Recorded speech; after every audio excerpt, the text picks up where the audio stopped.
We have a young gentleman who has presented to our office today with an unfortunate traumatic injury that he sustained on Saturday. Unfortunately, he was trying to get a ball out of a gutter, and when he jumped up to get it, he landed on the, what would you call it? The cover of the pool skimmer. The cover of the pool skimmer, right?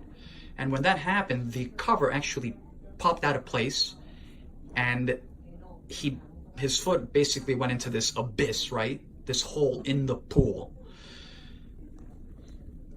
The patient sustained a full thickness laceration, which is what everyone sees here.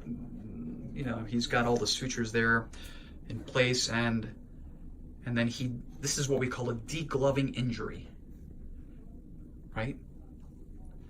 It basically just degloves, and the camera doesn't really do justice to how deep that gash is on the second toe. The one on the great toe is more superficial, but the one on the second is really, really deep. And I was just telling the patient, I don't like to use the word luck per se, but very fortunate that, just if it would have been a little bit deeper, the tendon, the flexor tendon, right, the tendon that does this is right underneath there, it would have been definitely severed. The same thing goes to the laceration. It's underneath, right? And the flexor tendon, the big flexor, what we call the flexor hallucis longus tendon, the one that does this, right? A lot of times when patients go to these urgent care centers, I hate to say it, but sometimes they may miss injuries as such. They basically just say, oh, it's a superficial laceration. They'll go ahead and suture the laceration, but they don't really inspect the area for any underlying possible soft tissue injury. But the patient has full range of motion, right?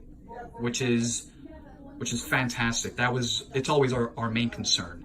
So again, I think that, for everyone out there, just be very careful.